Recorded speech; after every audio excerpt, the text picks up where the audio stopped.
ঢাকা শহরের প্রতিটি রাস্তা গলিতে পুলিশের চোখের জাল বিছিয়ে ফেলেছে ডিএমপি। 50টি থানার পুলিশ সদস্যরা সতর্ক অবস্থানে, কয়েকশো পুলিশ সদস্য টহল দিয়ে ঘুরছে। ডিএমপির সব থানা পুলিশ সহ 7,000 পুলিশ সদস্য রাস্তায় মহড়া দিয়েছে। আর এসব কিছুই 13ই নভেম্বরকে ঘিরে। সেই দিনকে ঘিরে শহরের বাতাসে ছড়াচ্ছে উত্তেজনা। শুধু রাজধানী নয়, সোশ্যাল মিডিয়া থেকে রাজনৈতিক মহল সবখানেই এই উত্তেজনার ছাপ। কি হতে যাচ্ছে 13ই নভেম্বর, যার জন্য ব্যাপক প্রস্তুতি সহ সতর্ক অবস্থানে পুলিশ? 13ই নভেম্বরকে ঘিরে রাজধানী ঢাকা সহ সারা দেশে উত্তেজনার আবহ সৃষ্টি হয়েছে। সাম্প্রতিক সময়ে সামাজিক যোগাযোগ মাধ্যমে ঢাকা লকডাউন কর্মসূচি ঘোষণা করেছে কার্যক্রম নিষিদ্ধ আওয়ামী লীগ। লাখ লাখ মানুষের গণসমাবেশ ঘটিয়ে বিশৃঙ্খলা সৃষ্টি, যানবাহনে অগ্নিসংযোগ ও অপতৎপরতার গুঞ্জন ছড়িয়ে পড়েছে। তবে আইন শৃঙ্খলা বাহিনীর কাছে কোনো নিশ্চিত তথ্য নেই। তারপরও সর্বাত্মক প্রস্তুতি নেওয়া হয়েছে। ডিএমপির অভিযানে টিম বাড়ানো হয়েছে। প্রতিদিন গ্রেপ্তার হচ্ছেন আওয়ামী লীগের নেতাকর্মীরা।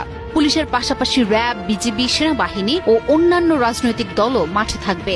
সবাই সম্ভাব্য অপতৎপরতা প্রতিরোধে তৎপর।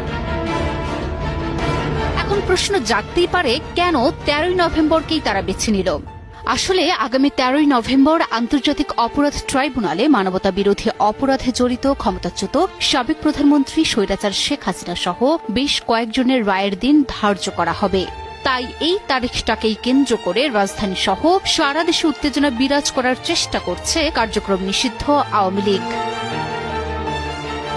গোয়েন্দা সূত্রের দাবি, এই পরিকল্পনার সমন্বয় করা হচ্ছে প্রতিবেশী দেশ ভারত থেকে।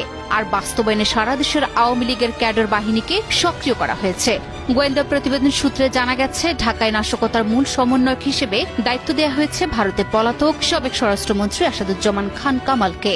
ঢাকায় অস্থিরতা সৃষ্টির মিশন বাস্তবায়নে সমন্বয় করছেন পলাতক সাবেক ছাত্রলীগ সভাপতি লিয়াকত শিকদার, গাজীপুরের সাবেক মেয়র জাহাঙ্গীর আলম এবং যুবলীগ নেতা ইসমাইল চৌধুরী সম্রাট ওরফে ক্যাসিনো সম্রাট।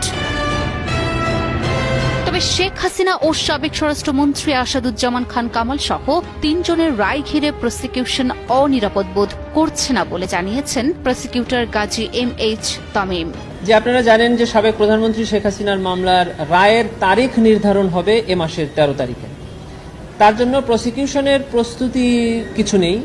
প্রসিকিউশন কোনো অনিরাপত্তা বোধও করছে না। হিরন আরও মিনারেল ওয়াটার মাত্র 50 পয়সায় প্রতি লিটার। এদিকে এই ঘটনাকে কেন্দ্র করে বিএনপির স্থায়ী কমিটির সদস্য সালাহউদ্দিন আহমেদ বলেছেন, মানুষ বলে না যে পাগলের সুখ মনে মনে। আওয়ামী লীগ যদি মনে করে যে 13ই নভেম্বর বাংলাদেশের মানুষ